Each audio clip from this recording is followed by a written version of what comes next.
We have a chronic undersupply of housing in Britain. It's not a question of north-south, it's actually pockets of really high unaffordability right across the piece. Most of our houses are now built by volume house builders, and where we're not seeing housing growth is in social and affordable housing to the levels that we need to see. The TCPA is Britain's oldest charity concerned with housing, planning and the built environment.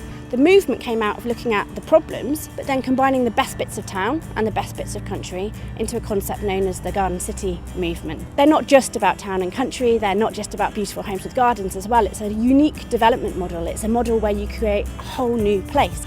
Garden cities have risen up the political agenda over the past 4 years because of the campaigning work the TCPA has been doing. They're not a short-term fix, they're a long-term programme of change, but garden cities are a really powerful way of offering communities something better. It isn't about housing in terms of just a numbers game, it's around creating great places, creating thriving, vibrant communities where people feel like they belong, where there's a real sense of unity. So we're in central Manchester, and it's relevant to the TCPA because while we're great believers in new settlements, it's also about regeneration of existing communities, making them work, bringing some hope back to many of these places. This is just a great example in Manchester of when you get public transport investment right, the master planning right, of bringing new life back into these places. I suppose the TCPA's idea is to give a real kind of pathway, because you do require public and private sector to work together, but you also require planning to have a real social purpose. You can have two choices in a place like Manchester. Sure, you can do regeneration and it can be pretty dull and ineffective and nobody wants to live there. Or you can, for example, look right across Europe and the rest of the world for the very best examples of urban regeneration. In the 1960s, planning got it wrong, and we have to be honest about both the successes and failures. We're standing in one of the last remaining 1960s blocks in Manchester. And when we built these buildings, planners didn't talk to people about how they actually wanted to live. These blocks do have good space standards, and these are standards that the TCPA championed.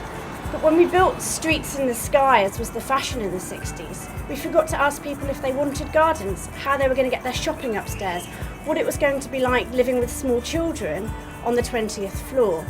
And actually, that isn't how most people in Britain want to live. A recent survey found that over 3/4 of people in Britain wanted new homes to actually have gardens, to have communal space, space to play, space to grow better food. You just don't have that in a tower block.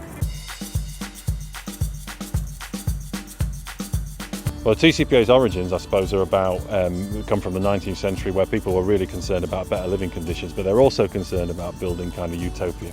And so there was a great artistic debate, a great progressive agenda around building great places. But the critical thing the TCPA can do is it made that real. So it built real places, built fantastic outcomes for people. And the question now is, how can we bring that into the 21st century? So a world without the TCPA is the kind of places you can visit all over the world. If you want to go to Detroit and see what the impact of non-planning is, where we don't care about what happens to communities or what happens to places and we don't reinvest in them, you then get long-term decline, you get cities halving in their population, and you get desperate inequality.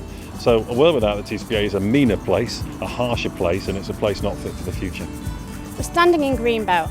Greenbelt, national parks, new towns, the TCPA campaigned for these policies and was successful in that post-war period when we had a vision for the future of Britain. Planning began as a visionary and progressive force. It combined utopian ideals with a radical idea of environmental protection and redistributing resources for ordinary people. Today we have a debate about deregulation, about cutting red tape. Where is the future vision for England? We're the only country in North West Europe without a national plan, without a strategic tier of planning. We have to have a debate about the future, and that is why the TCPA is important. We want to have a future so that we know that we can house our children and our grandchildren.